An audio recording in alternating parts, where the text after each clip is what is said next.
অভ্র ধীরে ধীরে ট্রেনের দরজা দিয়ে নেমে এলো। প্ল্যাটফর্মে পা রাখতেই সে বুঝতে পারল এটা কোনো সাধারণ প্ল্যাটফর্ম নয়। মাটিটা যেন শক্ত নয়, একটা নরম ভেজা অনুভূতি। নিচে তাকাতেই তার বুক কেঁপে উঠল। ওটা মাটি নয়, ওটা ছাই। চারপাশে ঘন কুয়াশা, দূরে ভাঙা ল্যাম্পপোস্ট যেগুলোতে হলদেটে আলো জ্বলছে।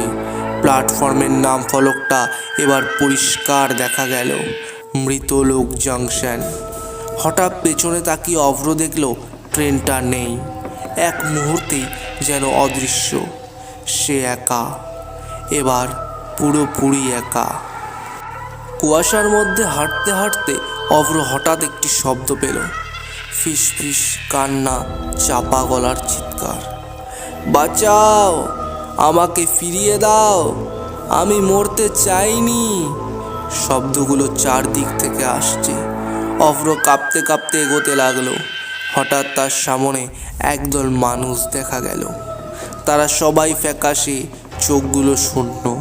তাদের মধ্যে একজন অভ্রর সামনে এসে দাঁড়ালো। তার গলায় গভীর একটা কাটা দাগ। সে অভ্রকে জিজ্ঞাসা করল, তুমি কি নতুন? অভ্র মাথা নেড়ে সম্মতি জানালো। লোকটা হাসল, হেসে বলল, আমরাও একদিন নতুন ছিলাম। অভ্র শান্ত গলায় জিজ্ঞাসা করল, এখান থেকে কি কেউ ফিরে যায়? লোকটা চুপ করে রইল। তারপর ধীরে ধীরে বলল, ফিরতে হলে নিজের পাপের মুখোমুখি হতে হয়। হঠাৎ কুয়াশা ঘন হয়ে উঠল। সবাই একে একে অদৃশ্য হয়ে গেল। অভ্র আবারও একা দাঁড়িয়ে। তার সামনে একটা বিশাল দরজা দেখা গেল, কালো পাথরের তৈরি। দরজার উপরে খোদাই করা বিচার কক্ষ। দরজাটা নিজে থেকেই খুলে গেল। ভেতরে অন্ধকার। অভ্র ঢুকতেই দরজা বন্ধ হয়ে গেল।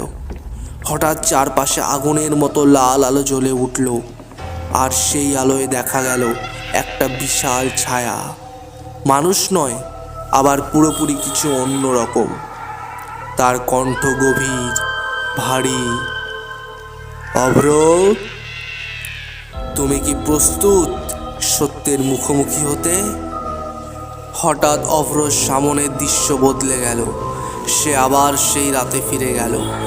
বৃষ্টি পড়ছে, রাস্তা পিচ্ছিল। সে দৌড়ে ট্রেন ধরতে যাচ্ছিল, কিন্তু সে একা ছিল না।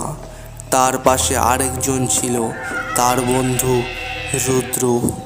রুদ্র চিৎকার করছিল, ধীরে, ট্রেনটা চলে যাবে।